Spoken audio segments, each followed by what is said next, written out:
please give a warm welcome to the hosts of Alternate Ending. Well, hi there. I'm Chris Trengove with Alternate Ending, and I'm here with Kentucker Audley and Albert Birney, the directors, writers, editors, and stars of the new film Strawberry Mansion. Kentucker and Albert, thanks for being here. Thanks for having us. We're excited to talk to you. Yeah, absolutely. How's it going today? I'm sure you're very busy of late. Yeah, we got a lot of things on our plate. Future projects, past projects. You know, it's the fun. It's fun to get your hands in a lot of different things, but very overwhelming at times. Yeah, it's exciting to finally be at this place where the movie's about to open in 40 cities nationwide. You know, kind of when it came out last year, you're like, oh, okay, it's all going to be virtual festivals and it's going to go right online. It's not going to have a theatrical. And it's, we made the movie really wanting it to be in movie theaters with a crowd. So very excited to be where we're at now. Yeah, that's awesome. First off, I must mention that my alternate ending colleague, Mandy Albert, is a big fan of yours, Kentucker. She wanted me to let you know that she loves you in Sundown Shine. So I'm passing that information along. Great. Yeah. A much younger man then, but I appreciate it. Of course. Yeah. There's certain movies throughout the ages that seem like, you do all these projects and most of them kind of just come and go. And that one has seemingly stuck around a little bit. So it's always satisfying when movies stand the test of time. And Amy Simon's the director of that, is a brilliant filmmaker and just great, a friend. So it's always good to get that one mentioned. Yeah, very cool. I also noticed, I was looking at it again today, that David Lowry was actually one of the editors on it. And of course, he's gone on to some pretty big things himself. So a pretty cool sign of things to come with your movie. Yeah. David Lowry's also a sound person in one of the movies that I directed earlier on. And it's funny, him and Joe Swanberg were the only crew on the film. And there's two people that went on to be, have some really bigger scale projects. It's funny to think back on what position we were all in those early days. Yeah. Kentucker, I've learned that aside from your filmmaking talent, you're also a very talented opinion writer. I saw a post on Medium from you a few years ago detailing the top 10 reasons why someone should become an independent filmmaker. Some of those were make cash quick, look like an auteur, become your own marketing entrepreneur, and to get emails from people who have seen your movie and now want tips on how to make their movie. Yeah, a long list that could go on for years, like why you do this thing. But yeah, those are some of the basics, and definitely stand behind that. The cash, definitely. It just rolls in right when you press record, you edit the movie real quick, and then you release it, and you just get rich. And you get rich. Yeah. Well, thanks for bringing that up. Of course. Tongue in cheek aside, how's everything been going with the lead up to your release and working alongside distributor Music Box Films? Yeah, Music Box has been incredible. To first off, to get it into 40 different cities, like when they originally put up the website, there was, 7 or 8 cities listed. And we were like, oh, it's so cool. Like Dallas and LA. And I thought that was it. And then they were like, no, we're just getting started. And here we are a couple weeks later. And it's, going to be pretty much in all the major cities across the country. Yeah. But yeah, they've just been a great team to work with, all the different aspects from making the Blu-ray and marketing, and yeah, just I think exactly can't think of a better home for the movie. So very, very happy with Music Box. Yeah. That's very cool. Personally, I live here in Chicago, and I live less than a 20-minute walk from the Music Box Theater. Yeah, it's such an amazing place, and I know you guys were there this past Monday, or at least the movie was. But I think it's great that their distribution wing is finding such talented and amazing partners like yourself. So I think that's great. Okay, let's talk about the movie. In your own words, could you tell me what Strawberry Mansion is about? It's about 91 minutes. Sorry, I had to get that in. That's great. It's not rated, but we would personally rate it PG-13. Let's just get the basics out of the way. A couple F-bombs. No, yeah, it's a movie that takes place. I mean, just the story, the general story is a dream auditor goes into the dreams of an elderly, eccentric woman living in a remote country house, and delves back into her past and falls in love with a younger version of herself. You hear that, it's like, what is this? What does all this mean? It's like, what is a dream auditor? But okay, so the movie takes place in the year 2035 in a world where the government records and taxes dreams. Again, it's just very like these surreal starting points, and it just gives us it's a movie about dreams and dream logic, and it's a fantastical adventure love story where you see a lot of different characters and costumes and masks and stop motion animation, and a lot of just like practical effects, and kind of a love letter to like these 80s kids movies that we grew up with, like NeverEnding Story and Labyrinth, and we're just trying to put a lot of influences and mix them all together and see what we come up with in 2021, 2022. Yeah, and it's a movie about going home. It's like a character who's just trying to get home, which we can all relate to. We try to make, every time we make a movie, we try to make it different, but it always comes down to just characters trying to get home. Yeah. You mentioned the NeverEnding Story. I suspect we've watched a lot of the same 80s fantasy films. I definitely got NeverEnding Story vibes. I also got Terry Gilliam vibes a little bit. Maybe even old Peter Jackson, like Meet the Feebles. I was a little bit older when I saw that for the first time. But can you tell me, are there any other movies that influenced your creative impulses here? Yeah, well, NeverEnding Story, you said, the Terry Gilliam, Baron Munchausen, The Adventures of Baron Munchausen was a big one my friends and I loved watching. I remember watching that before I was even aware of, a director or the director's name or anything. So, later in high school, I saw Brazil and then kind of put it together like, wow, this is the same director of this movie I loved 10 years ago when I was a kid, And then, those early Peter Jackson ones, I did see those in college, and they definitely made an impression deep inside my brain, just, the visceral nature of some of that, the effects and the gore and the stuff that he was doing. Then you go a little later, you get into like the David Lynch surrealism and the weirdness, and then you go even further into like, you get a little older, you get to the Miyazaki animations, and you just piece all those things together and kind of you throw them all in a stew and see what happens. And that's kind of the foundation, or those 5 or 6 filmmakers and films. Yeah, that's awesome. I suspected you might say Lynch at one point because, Albert, I noticed in one of your drawings on your website, you have a character watching Eraserhead on a small TV. So, I think I have that right here. Yeah. That's it. Yeah. There you go. Eraserhead, when push comes to shove, I think that might be my favorite film. It's definitely one that I think about a lot. And anytime it's playing in a theater, I try to see it just because it's such it's like one of the, I guess, first midnight movies, and it played in the same theater for a couple of years. And, anytime I watch that with an audience, you all emerge from the same nightmare together. And it's like you've been reborn.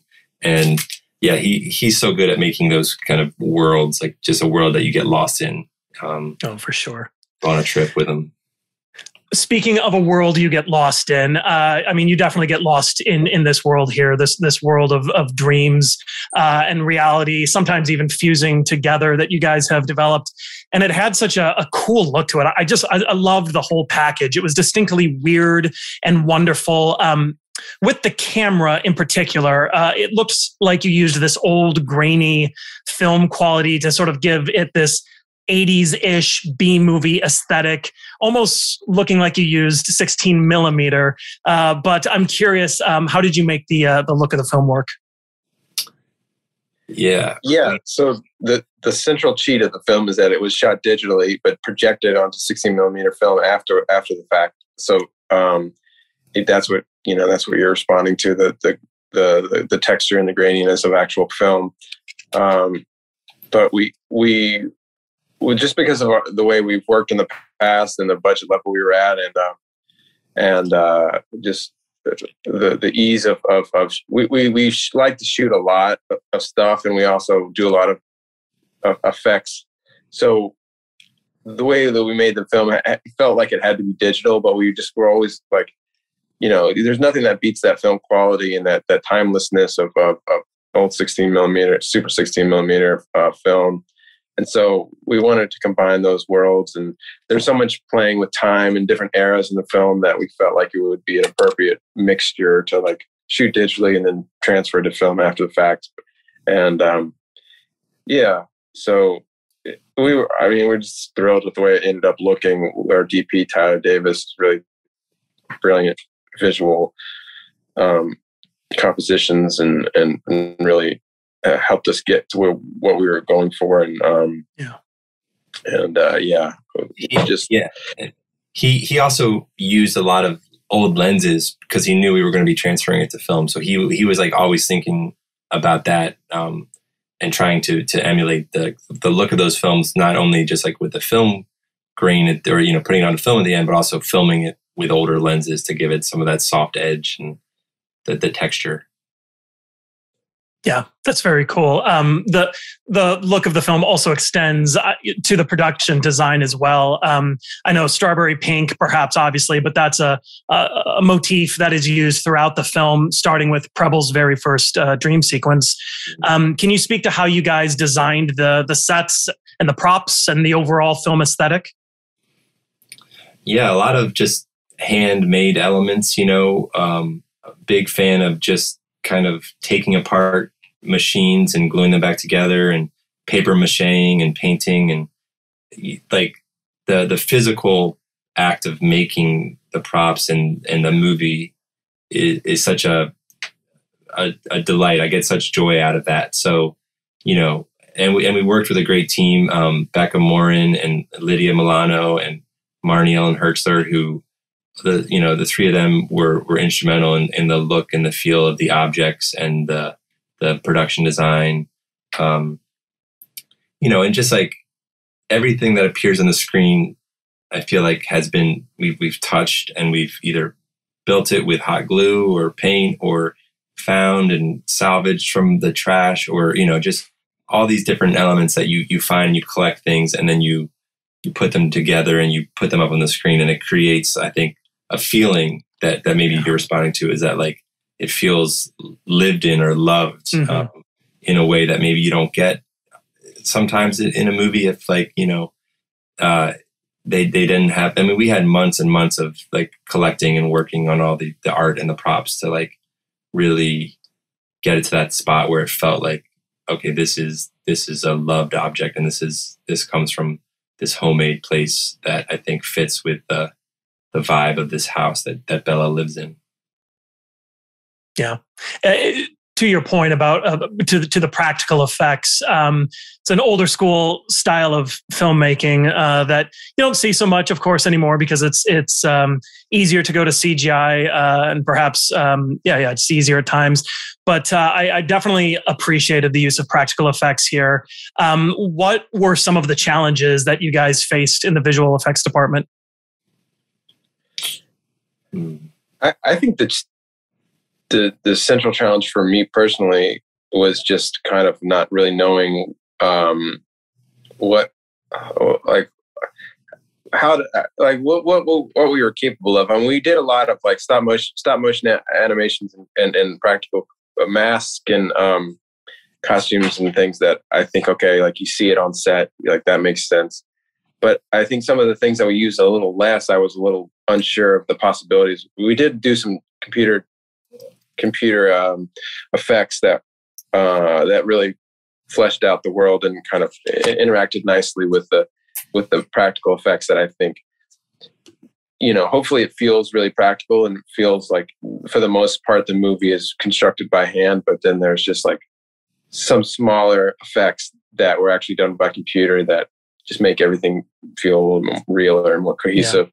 But we never really worked with computer effects before, so that was sort of like trying to understand the possibilities of that. I mean, the one that comes to mind primarily is the buffalo at the beginning. We had built a paper mache buffalo, which we filmed, and it looked pretty good. We were happy with it, but we were also had the chance to work with the animation school, and they kind of fixated on this buffalo and thought, well, like we could really make this. We make a 3D model and really make it come to life and have the subtle breathing and the eye movement and like the bleeding wound. And it's like, oh, okay, like, yeah, if we can make this look real, let's do that. It takes months and months and months. And you're like, is this worth it? It's a small part of the movie, but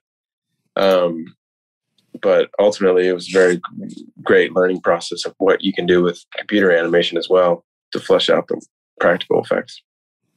That's awesome. I just loved the whole experience, guys. And I loved the music. I thought Dan Deacon provided a wonderful 80s-ish synth score that was right up my alley. I loved how that was used. I loved how you guys used nostalgia both thematically and practically throughout. But I think it was just a very cool and different film experience. And I know that our readers and listeners will be very curious as to what's next for both of you. Do you guys have something lined up? You alluded to in the beginning. Are you guys going to stick together, or is one of you going to break off Joel Cohen style and go do your own Macbeth? Yeah, we're not at Joel Cohen. We're not there yet. We got a couple more in us, I think, together, hopefully. But yeah, we're working on a third movie together now, and we're looking at it kind of as the end of a trilogy, and unofficial trilogy with Sylvio as our first, and then Strawberry Mansion. They all kind of are dipping a toe in the same waters a little bit. So the next one is just kind of taking that to the next level of like, go bigger with the effects and the characters and emotional themes. And, you learn a little bit something each time. So hopefully, this one will be bigger, better, the best one yet. Yeah. It's a film about branding, I think. Sort of like Strawberry Mansion is sort of about the over marketing, like the hyper marketing that we're all sort of exposed to. And now I think a new big thread that we're working with is just the way that we're all supposed to brand ourselves in this world, and how awkward and unnatural that becomes at times. And I think it's a fertile ground to explore characters kind of in the same mind state as Sylvio and Strawberry Mansion, of just sort of at odds with the world and what they're expected to do and how they're perceived. And so we're kind of just trying to dive deeper into that realm. Oh, it sounds awesome. And you guys have a relationship now with Music Box Films, so hopefully can continue that going forward, but I know we'll be excited to see it. I think we should probably wrap things up. I want to thank you guys so much. It was great to talk with you. Can you tell us when and where folks can see Strawberry Mansion? Yeah, so it's coming out in theaters on February 18th. It'll be in Chicago and 40 cities throughout the country. And then, if you could see it in a theater, it would mean a lot to us. It'd be great. It really would be, it's a theater. It's a movie that I think plays well big, and with the sound and music and special effects. I think it would be cool to see it live at its theater. Otherwise, it's going to be released on VOD shortly after that. So, but hope you enjoy it. Thanks so much for talking to us, Chris, and hope you, appreciate the time. Oh, absolutely. I thought it was a great movie. I'm looking forward to seeing it in the theater again, or for the first time rather. And I think among its many attributes, it shows that you don't necessarily need $150 million to do effects-driven sci-fi storytelling. So kudos to you. Yeah, right on. Thank you. Yep. All right. Kentucker and Albert, thank you so much. Best of luck with the release. All right. Thank you so much.